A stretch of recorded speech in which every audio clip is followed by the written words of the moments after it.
50 Cent says there was a lot he wasn't permitted to reveal in his Diddy documentary.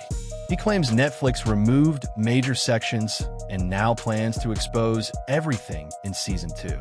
According to 50, entire storylines were cut not because they were false, but because they were considered too dangerous to release. And if you got a wild party and P. Diddy puts on that wild party and, you know, he sets everybody up. Like if you were an intelligence agent, you know, like a Jeffrey Epstein type deal, that'd be the way to do it. Big old crazy party, get everybody loose. And get the cameras Get them rolling. the yayo. Get them the yayo. And everything else. Get them everything you need. Get fired up. Get those cameras rolling. And now you got everybody under wraps. What a twisted web some folks weave. Diddy may be locked up, but his influence in the entertainment world hasn't completely faded. Reports suggest some high-ranking Netflix executives once had close ties to him, which may explain why 50 Cent couldn't include everything he wanted. Even without legal threats, Diddy's connections may still shape how the story is told. That documentary, and if 50 do another one, and I heard he's gonna put it on YouTube or do whatever he's gonna do, Puff ain't gonna have nothing to do with that. Puff ain't gonna have nothing to do to try to stop that because he can't. Because if he could stop it, it would have been stopped. You know why he can't stop it? Because Puff know people right there at Netflix. Don't think he don't. And I don't know if this guy still work for them, but he was part of the flavor unit, Shaquem. He was part of the flavor unit. He was good friends. He was cool with Puff and them. Flavor unit and them, Queen Latifah and them, they was cool with Puff. If Puff would have sent the cease and desist over there and they could do it and he had the power and they wasn't right, they would have been done it. You see it's still rolling, right? It's still going on, right? He ain't got that power no more. You understand? Now, could he sue them because they use his likeness or use them and stuff like that? I don't know. I'm not that versed in they using him. You understand? If they can steal your whole damn idea, your whole damn idea, why can't they steal your whole damn intellectual property? Several of the most serious accusations tied to Diddy never made it into the Netflix documentary, despite 50 raising them beforehand. These claims were reportedly viewed as too extreme, involving hidden footage, well-known figures, and alleged victims. Netflix allegedly didn't want to deal with the fallout. There's also like people that are elites, and that's their thing. Like their thing is to do something that is horrible, and you know it's not available to other people. So it's like I think there's like a sickness that people have when they have power, like extreme power, and then they, well, what else can I do? What else can I do? What else is what else is taboo? What else is forbidden? Like all this Diddy shit that's coming out. Like I was just gonna say, doesn't that sound topical? Jesus Christ! The first day of the trial, did you pay attention to any of that stuff? I looked at it for like 10 minutes this morning, and I was like, I gotta stop. I can't look at this. Well, what freaks me out is the people sitting in the courtroom listening to it. Right. And there's a wide spectrum of people that are getting subjected to it, and you just sit there and go. Yeah, well, not only that, how about the fact that this guy was running this for decades? He was doing this for decades to who knows how many people, and everybody was scared to talk about it because he'd have them killed. There's strong evidence that Diddy took advantage of young artists who passed through Bad Boy Records. Justin Bieber has acknowledged that troubling things happen behind closed doors, and Usher has shared similar experiences. Many are now asking when those affected will finally receive justice. It was hard for me being that young and being in the industry and not knowing where to turn, and everyone, telling me they love me and, just turn their back on you in a second. So yeah, it's hard because I want her to know that, she can count on me. But at the end of the day, I'm never going to force myself to be in a relationship with her. It has to be natural, right? So I just kind of, let her do her thing. And if she ever needs me, I'm going to be here for her. But yeah, just protecting those moments because people take for granted encounters. And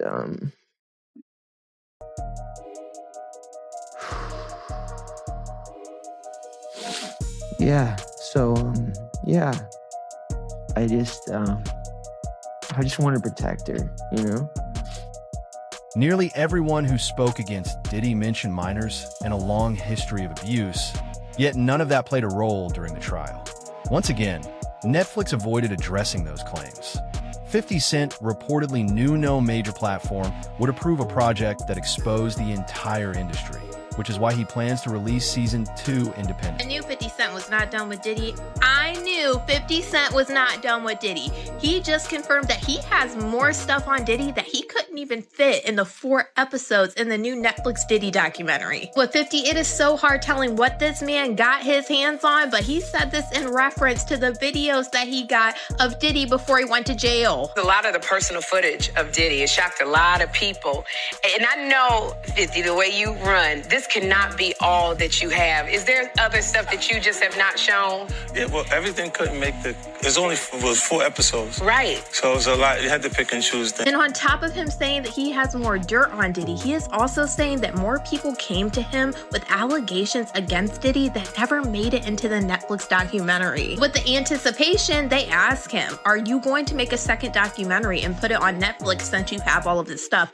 And he says that he is about to put it on YouTube. With everything that was out and all of these people that were coming forward, have there been any new tips that you've gotten since it has been released? Well, yeah, everyone starts to feel a little more comfortable when they see other people telling their truth about it. Yeah. So, yeah, it's got to be something on YouTube coming. Yeah. I know. I'm not gonna lie, I felt like certain things were left out of this documentary, but now to hear him confirming it and saying he still has more and this man is about to post them on YouTube, I can only imagine what we haven't seen yet.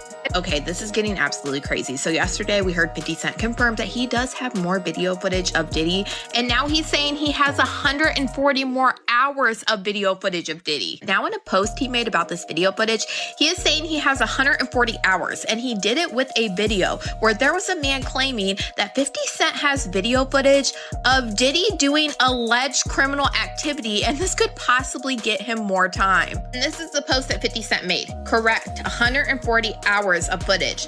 I don't understand why he filmed himself, but I'm glad he filmed himself. The people who are supporting him will be quiet very soon when more comes out. What 50 just came across in that secret little Diddy footage that he paid from the videographer that Diddy didn't pay, they are saying 50 has footage that will not only add more time to Diddy's sentence, but Diddy might not ever come out. Listen up, check this out. Now y'all know that footage that where Diddy is behind the scenes talking to his lawyer and all of this stuff, and people are like, damn, what was Diddy recording? Well, Diddy was recording it because he thought he was about to beat the case. So he wanted to do a Netflix documentary. Didn't pay the guy, and then 50 got all 140 hours of footage of secret Diddy tactics. Well, there's a guy named Neil who was mentioned in the court, works right up under Diddy, was organizing everything. Allegedly, they are saying that he is on video, film, tampering with witnesses, giving out addresses, offering money, bribing, we'll pay for your lawyers, all kind of shit that could be counted as witness tampering, obstruction of justice. And 50, of all people, has his hands on this footage. And I'm hearing that this could implicate Diddy's lawyers in some bullshit. They could be charged. This is getting wild.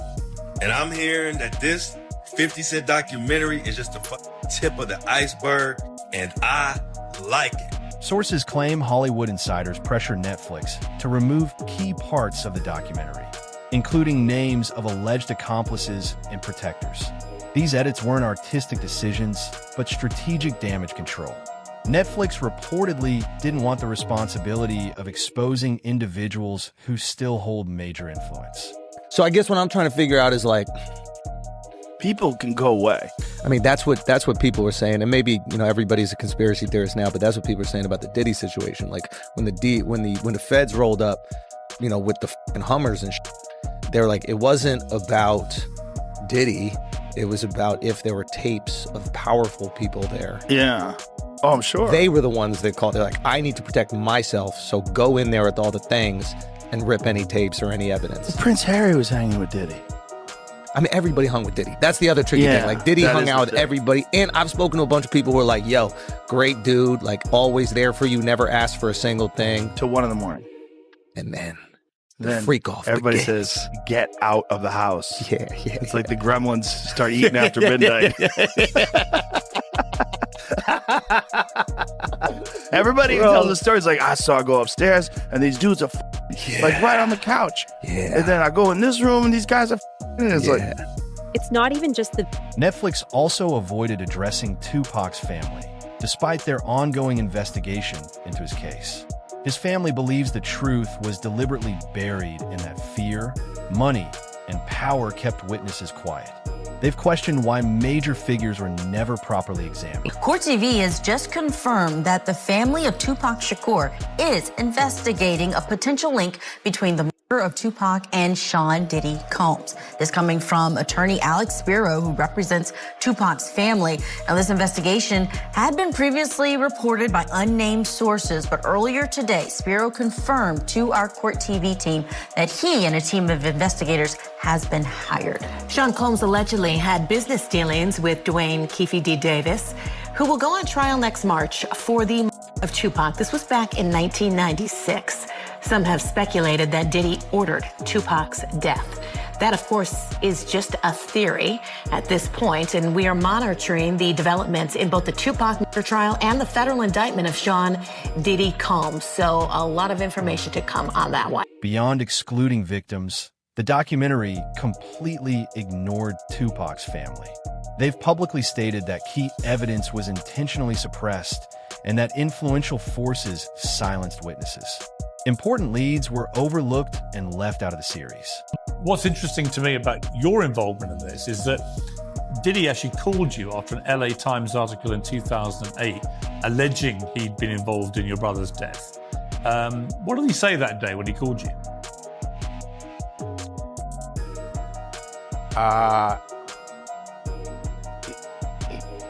He was in town. He was in LA at the time. He was on the radio. He asked a local DJ that we all know,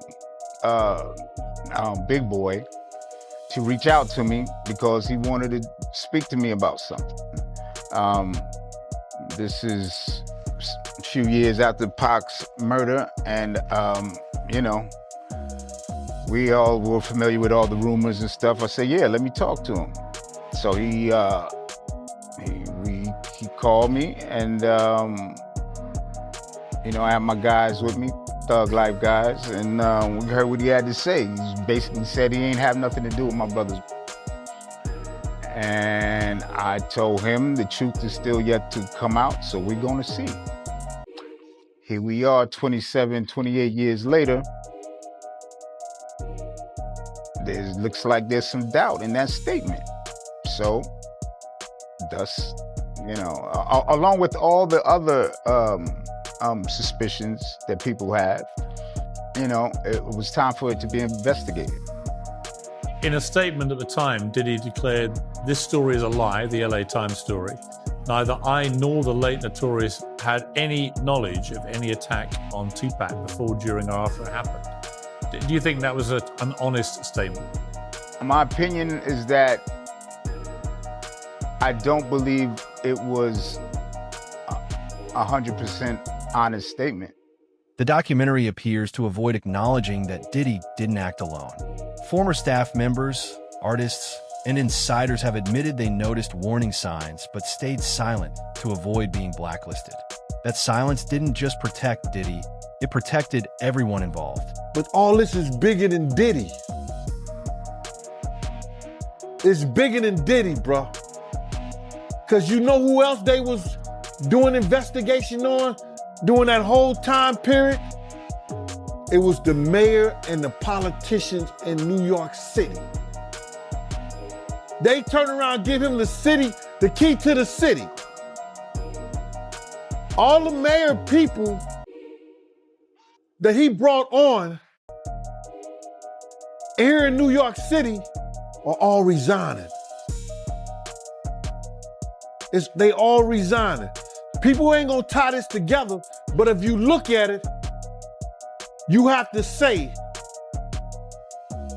because of Mayor Adams and his relationship with Diddy, it brought on the Southern District of New York to start investigating Diddy on civil lawsuits that was put against him. Because the feds is going after all these politicians in New York City. Yeah, the feds revealed that, anybody that, participated in any, criminal behavior at his freak-offs, they're going to pursue. Listen here.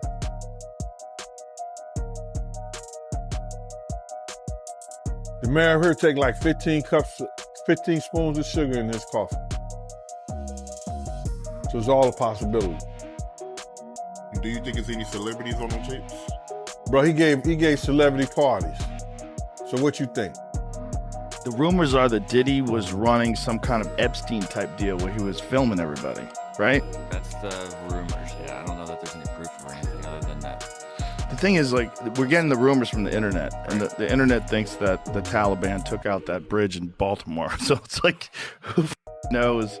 Who knows what's real? That's what Diddy's lawyers, I think, said. It was like that these are just trumped up charges. Not trumped up, I don't think they said that, but like bullshit charges.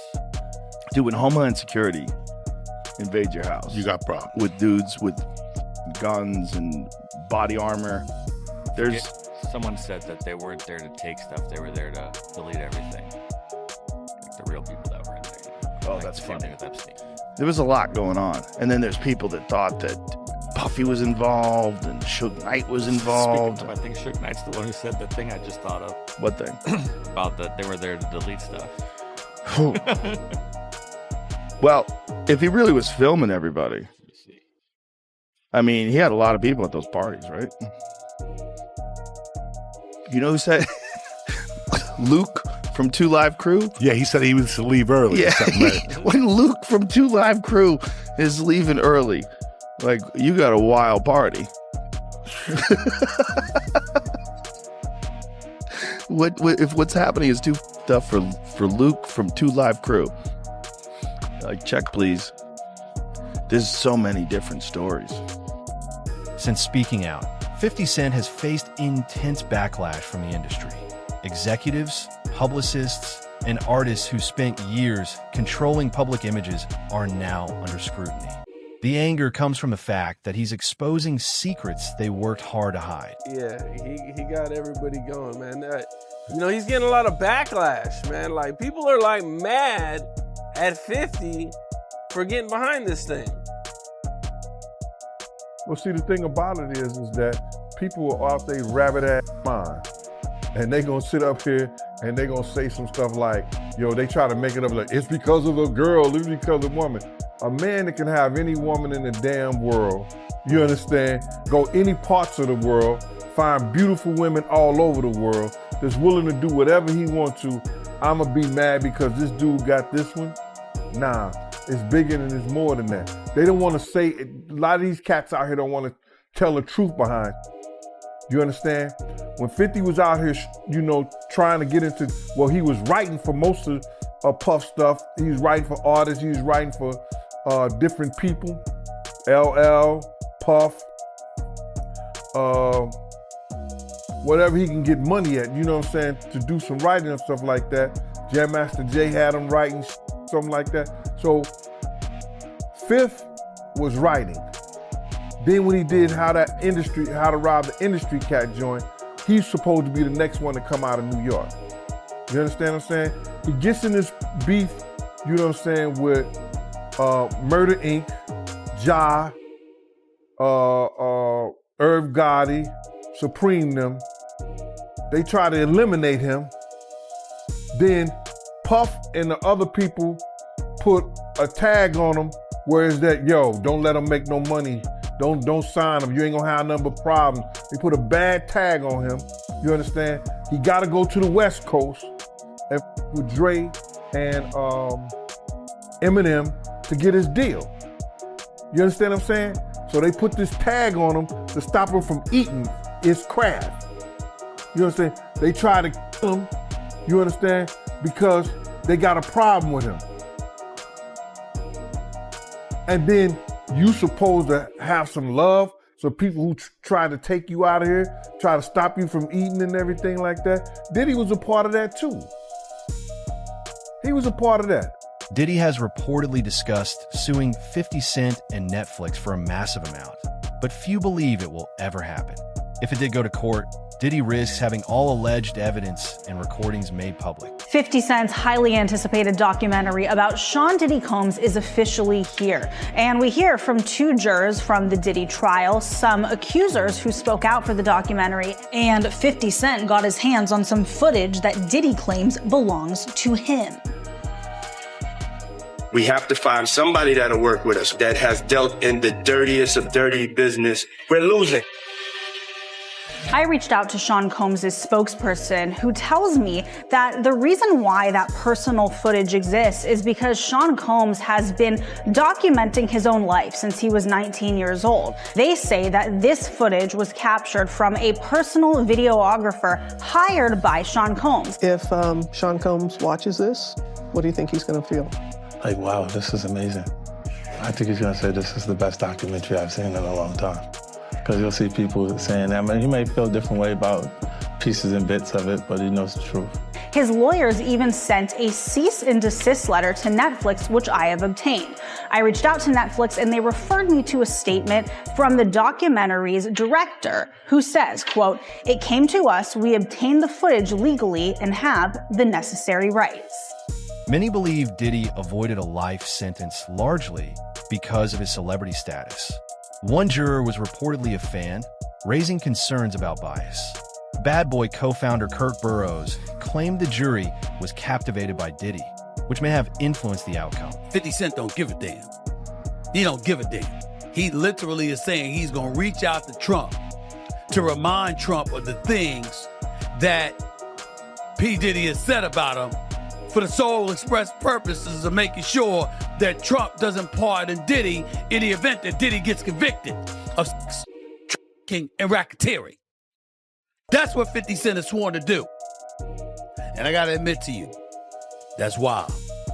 Damn, you know you got an enemy there when the man want to go out of his way to contact the president, you know, and clearly he has some kind of inroads where he can get to President Trump so President Trump can hear him. He's basically saying, yo, brother need to go down. Netflix may have avoided showing the full picture, and the industry may try to silence the conversation, but information continues to surface. Recordings, leaks, and testimonies are already circulating. 50 Cent isn't backing down, and neither are those demanding answers. The real question now is what happens next. The jurors in the Diddy doc that I am very briefly in show us 2 very different perspectives that combine to create the not guilty verdicts on the big charges. This one is a fan. She liked day 26. But you can see the glitter in her eyes from being around Puff. It's like she went to a concert. She's excited to share moments with him, to look at him during the trial, to feel the same things as him, to see him doing the same nod that he did during making the band. She's won over by the fame, and I'm sure that's part of why some of these jurors voted not guilty. But this man knows and cares nothing of Puff's fame. But he says, why did she keep going back to him like they were lovers in a crazy relationship? This is a complete misunderstanding of trauma bonds, as well as a complete misunderstanding of how Cassie was personally, financially, and professionally yoked to Diddy. Throughout the trial, people said, why didn't she just leave? Which is essentially what this man is saying. Why didn't she just leave? She explained that her career was tied to him. He kept her broke. When she talked about leaving, he threatened to release the freak-off tapes. He threatened her mother. And whenever she actually did run away, he sent his bodyguards to go and bring her back. So there was no way for her to leave. But y'all want to talk about why didn't she just leave? You can't have the luxury and the complaint. Trauma bonds are very difficult to understand.